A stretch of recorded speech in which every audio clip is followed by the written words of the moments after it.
Hello, everyone. Today we're going to learn about distance-time graphs. In our unit on force and motion, we know that we can graph out how long something is going to move, how much time it takes, and how far away it travels. We're going to use a distance-time graph to show that motion. Now, there's two lines on the graph. This horizontal line is called the timeline graph, the timeline. And as you go along, time ticks along. So it illustrates how much time has passed. We started here on the end, on the left side, and as seconds or minutes pass, time is moving along. This vertical line shows you the distance. The home, or where you start, is right here on the bottom of the arrow. And as you go up the arrow, it shows you how far away you have gone or how close you're coming back to home. Now we put those two arrows together to make a graph. We have a distance graph and we have a time graph. The timeline goes this way and the distance line goes up vertically away from you. We start in the corner. Now, this graph shows that there's no movement. Time is ticking, but there's no movement. The object is not moving away from you or toward you. So let's say you're sitting on the couch watching TV. This is you right here on the couch. You're sitting right here on the couch, and you are watching TV, okay? This is you on the couch.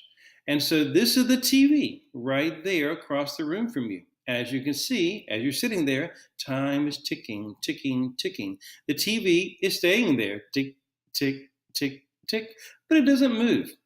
It is a distance from you. It's not going further away.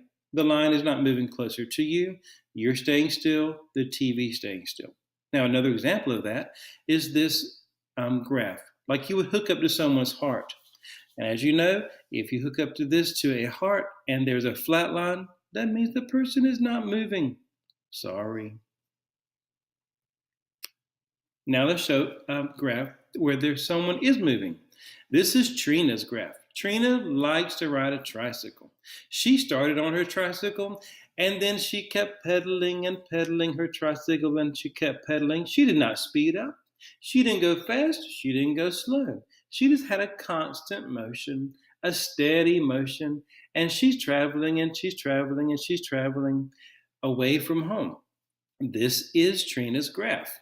It shows you that she's not slowing down or speeding up. Look, here she starts at home right there. And she travels up and away and away and away and away. She traveled for 1 minute, 2 minutes, 3 minutes, 4 minutes, 5 minutes, 6 minutes, 7 minutes, and she went this distance all the way up and away from home. It shows a straight line going up and away. So this is Trina. Now let me show you a picture of Trina just for fun. This is the little girl Trina. She started on her tricycle and she was traveling at a constant speed and she never stopped. This is Trina now. Take a look at this slideshow at a later time and you can play the videos and you can see Trina moving on her tricycle at a constant speed. Go back to the graph. This is Trina's constant speed. Now there's some synonyms here. Constant, steady, uniform, continuous. Those are all synonyms that mean the same thing. That's not moving too fast or too slow, not speeding up, not slowing down.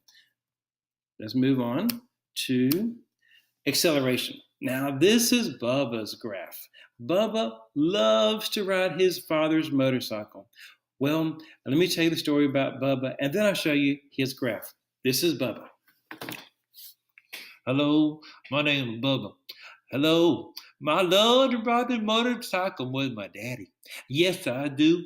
And I got on and I held on real tight. And I said, Daddy, go faster. Faster, Daddy, faster. Faster, Daddy, faster. And he went so fast. Oh my goodness, Bubba. But It wasn't fast enough. I like it real fast. I said, Daddy, faster, Daddy, faster. And then he went, room, room, room, and went, whoa. And I said, slow down, Daddy, slow down, slow down, Daddy.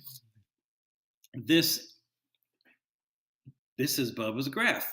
So take a look. There's Bubba. He's giving you a peace sign on the back of his daddy's graph. And he went slow at first. Yes, he did. He did not go very far. He traveled and he went a little further and his time ticked on. But then his daddy hit the gas and he went very fast. He was like, whoa, away from home very fast in a very short amount of time. So this is Bubba's acceleration graph. What fun. Now we have a graph with 3 lines because there are 3 runners, Albert, Bob, and Charlie. They all wanted to run a race. All 3 runners started at the same place, right here at 0. They started at the 0 starting line. They had to run 100 meters, and they had to run very fast and cross the finish line. The finish line was right there at the 100-meter line, so they had to go from 0 up to 100, and as you see, it took some time. Which one crossed the finish line first and won the race? Let's see. So Albert, let's go straight down to Albert. He finished right there at 100 meters. Go straight down and you see he finished at 12 seconds. Bob finished at 14 seconds. Charlie finished somewhere between 16 and 18, let's say 17 seconds. All right, so who finished first? Albert, because Albert did the shortest amount of time, and in a race, the shortest amount of time wins the race. So, oh, wait a minute. Somebody stopped and took a break. Who had the flat line where there's no motion? Oh, looks like he had a very fast time.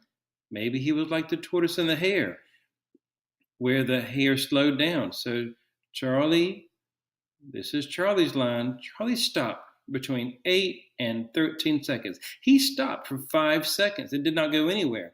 Then he took off again, then lost the race. Charlie was like the hare and the tortoise and the hare. A constant, steady motion. Albert won the race with a little acceleration there. Bob came in second. Charlie could have tied Albert because Charlie stopped for 5 seconds. 17 subtract 5 is 12. Albert won in 12 seconds. Charlie could have tied him. He shouldn't have stopped. Albert won the race. This is interesting. Let's go on to see this graph. Now, this graph shows what we do a lot. We go somewhere, we stay there for a while, and then we return back home. So this shows, it says driving away. So let's just say you're going to a friend's house, okay? And you walk to your friend's house down the block, and you stay there for a while, have a good time with your friend, and then you come back home. So here you are. Remember, this is 0. This is your home base. You're walking to your friend's house. This is driving. So maybe your parent drove you there. I don't know. So you're going to your friend's house at a constant speed. Then you get there. You stop and stay there for a while, have a good time with your friend. And as time goes by, and then it's time to come home. So with a constant speed, you return home, either walk or let someone drive you, and you walk back home to the home base. So here we are driving away the distance between your house and your friend's house, stopping and staying for a while, and then returning back home. This is also the same graph you use every day when you go to school. Here you start at your home base or your home, and you drive towards school. You stop and stay for hours at school. Thank you. We like you coming to school. And then you go back home. The same graph. All right, our last graph for today shows different lines. Some were accelerating, some were decelerating, which is the opposite of accelerating. Decelerating means you're slowing down, and then you have a slow line. So let's look at the lines separately. The first blue line is fast. There's a continuous fast motion up and away. Then the opposite is, look, there's Bubba's line. He goes slow and he goes up, up, up, up and away, and faster. Then there's a slowing down. Remember, the flatter the line, the slower the motion. The higher the line, the faster the motion.